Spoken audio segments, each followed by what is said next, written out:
como vai? Seja bem-vindo ao Saber Direito Debate. Hoje vamos falar sobre adoção. O nosso convidado é Paulo Lepori, professor de Direito da Criança e do Adolescente, pós-doutor em Direito pela Universidade Federal de Santa Catarina e doutor em Serviço Social. Professor, muito obrigada por aceitar o nosso convite. Eu que agradeço o convite, é um prazer poder dividir esse tempo aqui com os telespectadores da TV Justiça. Bom, nós é que temos muito a ganhar com a sua presença aqui. E a gente sempre começa o programa perguntando, professor, por que o interesse pelo direito? Como é que surgiu o interesse do senhor por essa carreira? Na verdade, eu sempre fui muito ligado, tive muito interesse por questões políticas e questões jurídicas de um modo geral, desde a época do ensino médio.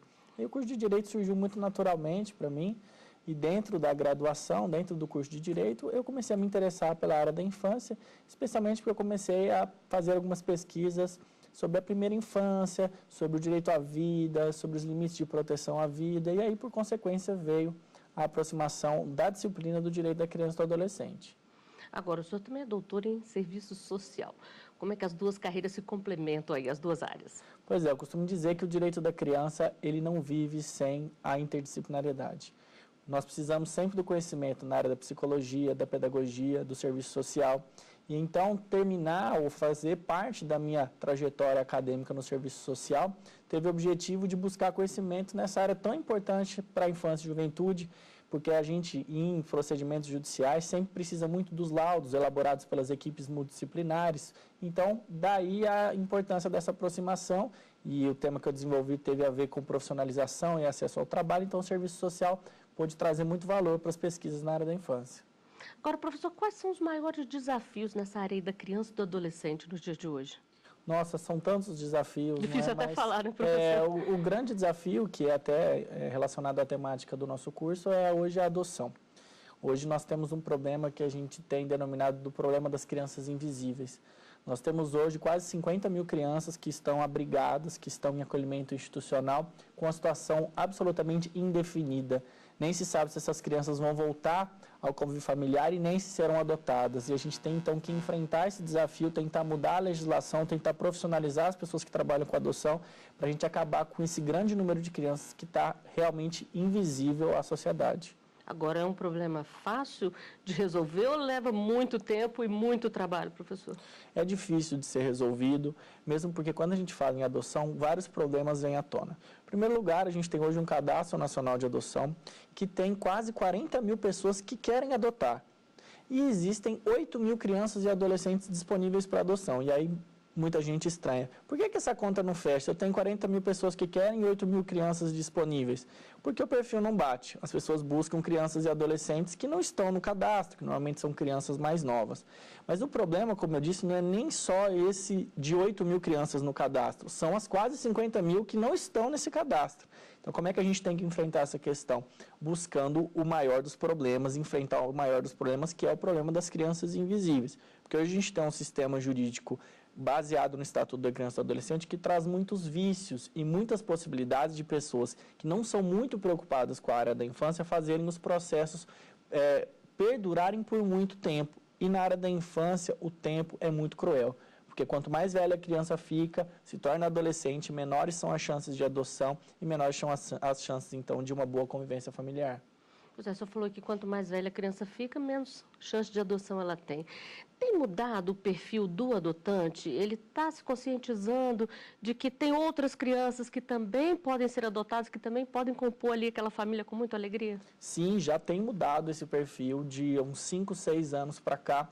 Tem aumentado a idade buscada das crianças e adolescentes. Então, antigamente, há poucos anos, como eu disse, há cerca de 5, 6 anos, uma criança acima de 13 anos já tinha remotas chances de ser adotada. Hoje esse perfil já subiu para 5, 6 anos de idade. As adoções interraciais, que também eram raras, hoje acontecem. Adoções de grupos de irmãos, até mesmo de crianças e adolescentes que têm algum tipo de deficiência. Mas o problema realmente não é mais só o perfil.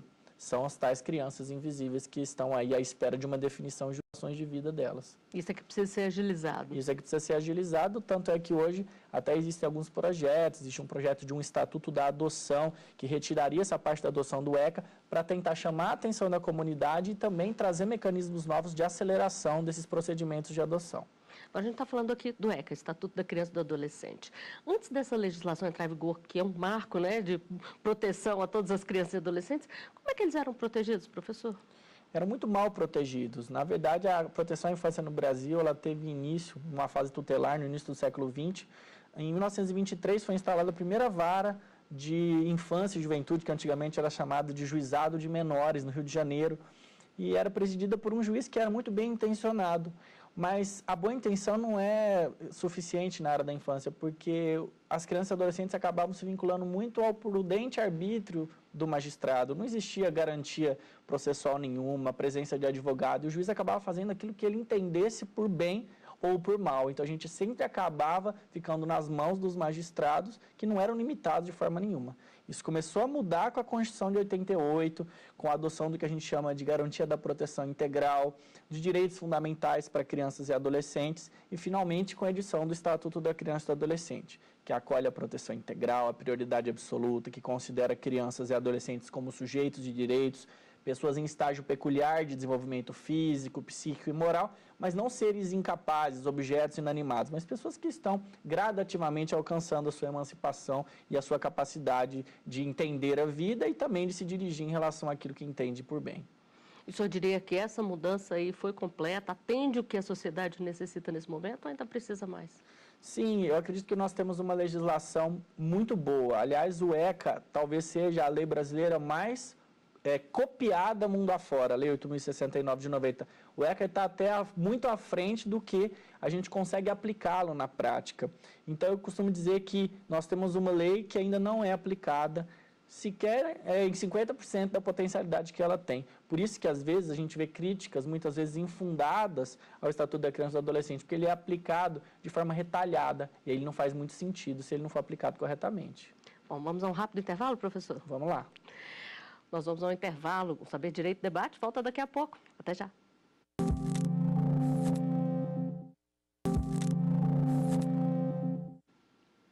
O Saber Direito Debate está de volta. Hoje com o professor de Direito da Criança e do Adolescente, pós-doutor em Direito pela Universidade Federal de Santa Catarina e doutor em Serviço Social, professor Paulo Lepori. Nós falamos sobre adoção, Estatuto da Criança e do Adolescente. Professor, vamos falar um pouquinho então do curso que o senhor preparou aqui ao longo dessa semana. Como foi esse curso, professor?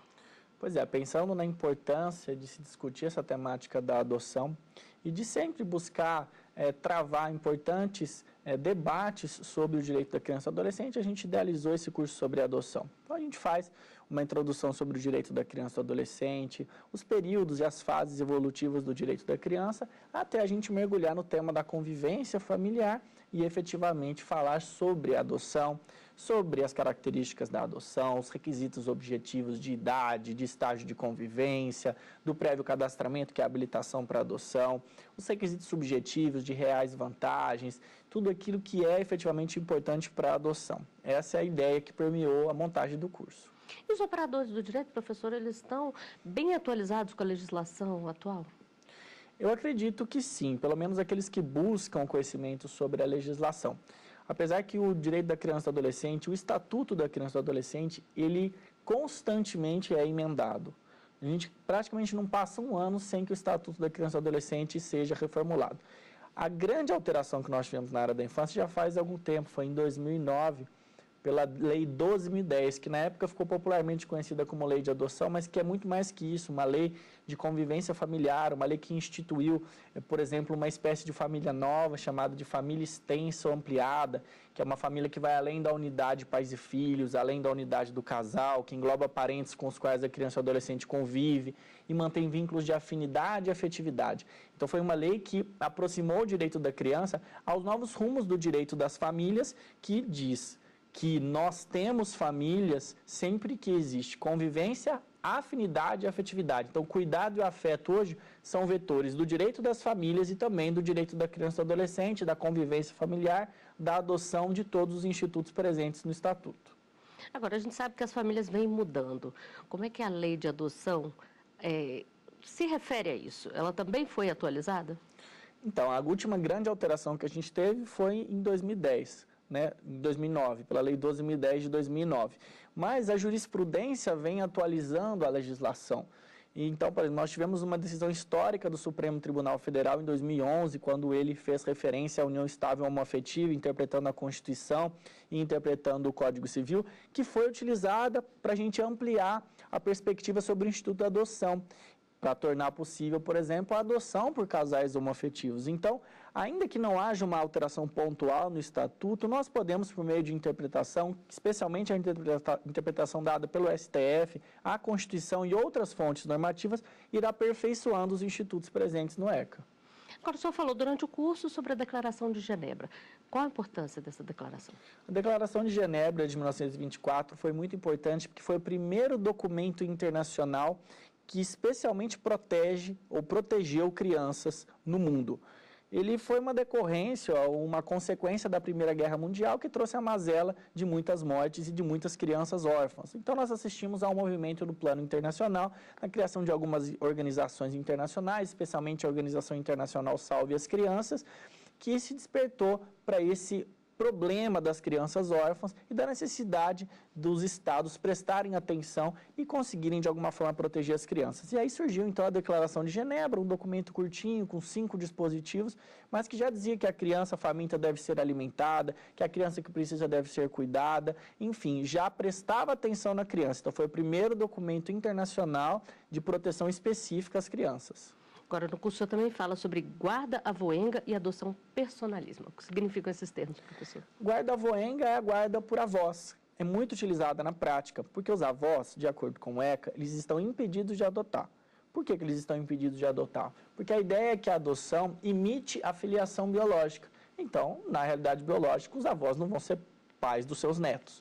Mas há a possibilidade de, havendo afastamento das crianças do convívio com a família natural, elas ficarem com os avós, e pode ser que lá seja o melhor lugar para elas. E então a situação pode se consolidar por meio de uma guarda, que seria uma situação provisória, mas que perdura até, normalmente, a criança, ou melhor, o adolescente, completar os 18 anos de idade. E a adoção personalíssima é aquela adoção em que há a escolha de determinada criança. Esse tipo de adoção hoje, chamado também de adoção pronta, é excepcional. Hoje, se eu quiser adotar, eu preciso ingressar na fila de adoção, eu preciso me habilitar para a adoção, e essa fila é respeitada de acordo com a ordem cronológica das pessoas que se habilitaram. E essa é a espinha dorsal do sistema de adoção hoje no Brasil. As pessoas hoje vão para a fila de adoção porque acreditam que ela efetivamente funciona. Então a adoção personalíssima, que eu escolho a criança, hoje é absolutamente excepcional. E ela acontece em quais casos? O Estatuto ele já estabelece 3 possibilidades. Ele permite a adoção personalíssima quando eu tenho uma adoção unilateral. Por exemplo, eu me caso com uma mulher que já tenha um filho biológico e eu então começo a desenvolver com esse filho dela uma relação afetiva e quero adotar essa criança. Não seria razoável ir para fila nenhuma. Também é possível a adoção por membros da família extensa ampliada, exceto aqueles que estão impedidos. Então, avós não podem e irmãos não podem adotar irmãos. E também existe uma alternativa que tem a ver com o que acontecia na época em que essa alternativa foi criada. Essa alternativa surgiu com a Lei 2010 de 2009, que permite que eu adote, sem estar na fila, se eu já tiver a guarda legal ou a tutela de crianças maiores de 3 anos de idade com as quais eu já tenha convivido, tem afinidade e afetividade, porque na época que foi criada essa possibilidade, as crianças acima de 3 anos já dificilmente eram adotadas. Então a legislação abriu essa possibilidade para tentar resolver um problema que já existia nos números que a gente via de crianças que não conseguiam adoção. Vamos fazer mais um rápido intervalo, professor? Vamos lá. Nós vamos a outro intervalo, Saber Direito Debate, volta dentro de instantes. Não saia daí.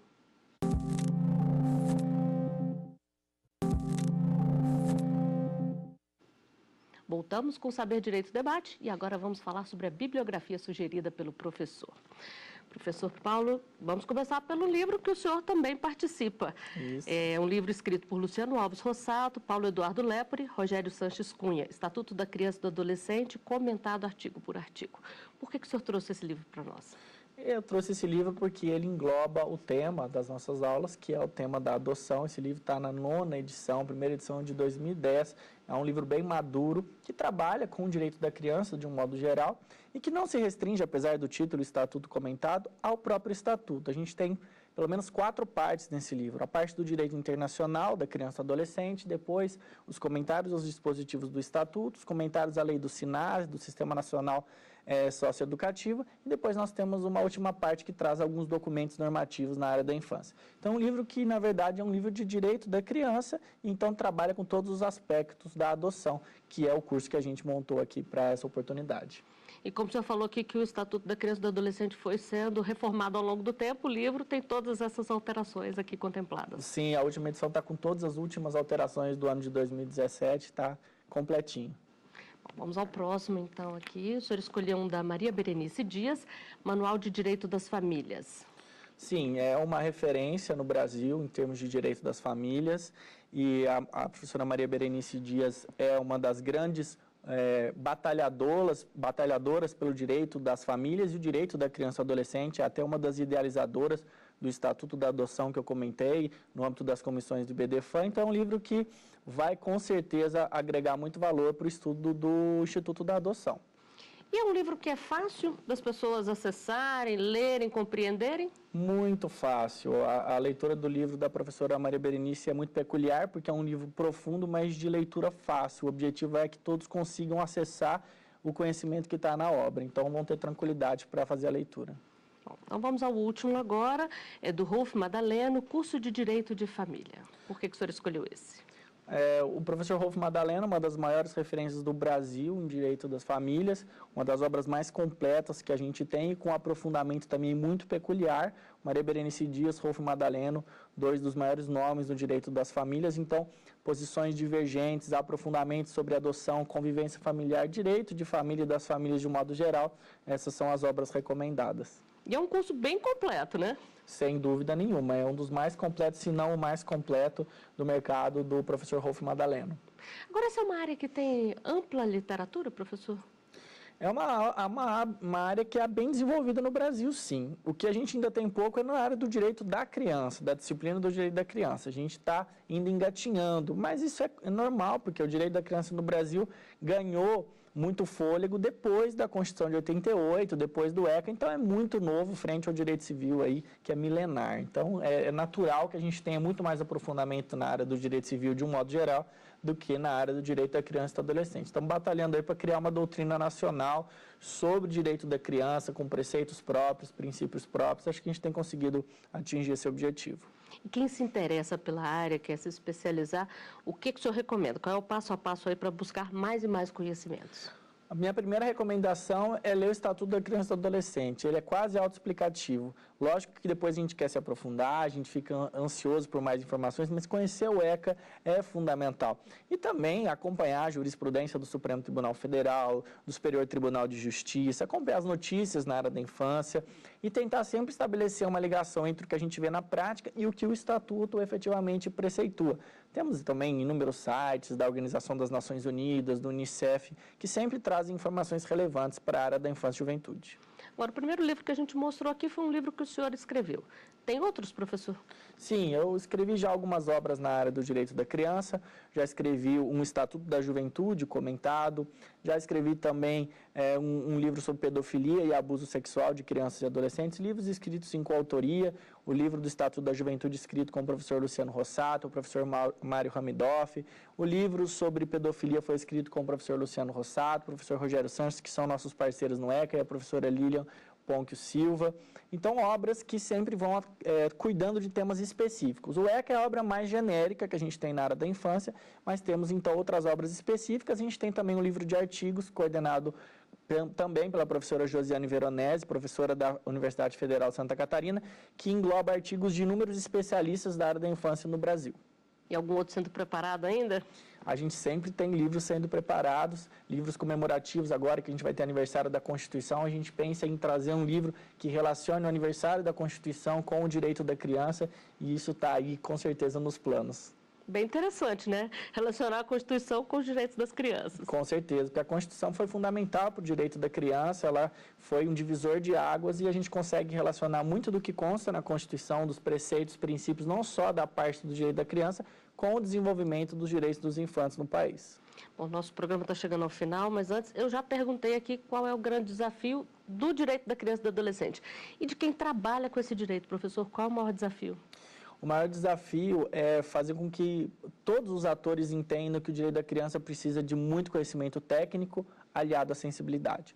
Nem só de conhecimento técnico vive, nem só de sensibilidade vive. Nós temos, infelizmente, agentes que só têm conhecimento técnico e pouco se preocupam efetivamente com o interesse da criança, e temos, por outro lado, agentes que só têm sensibilidade, mas pouco conhecem da legislação. Esses dois atores, isoladamente, nada fazem, ou se travam embates, só geram prejuízo para o direito da criança. Então, sempre pensar que no direito da criança nós precisamos de profissionalismo e sensibilidade. Dessa forma, a gente vai conseguir avançar muito na proteção dos direitos de crianças e adolescentes no Brasil.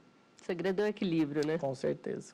Professor, muitíssimo obrigada por todas as suas explicações aqui, pelo tempo que o senhor se dedicou a nós. Eu que agradeço, é sempre muito bom poder falar sobre os direitos da criança, uma área apaixonante e que precisa sempre estar nos olhos da sociedade. E aqui, com certeza, eu sei que vai ser um canal importantíssimo para que todos pensem um pouquinho sobre o direito da criança e lutem pelos direitos dos nossos infantes. Muito obrigada. Obrigado. O Saber Direito Debate fica por aqui, mas você pode rever esta edição na internet. Acesse tvjustiça.jus.br. Edições anteriores também estão disponíveis lá. Perguntas e sugestões podem ser enviadas para o nosso e-mail, saberdireito@stf.jus.br. Obrigada pela companhia. Até a semana que vem.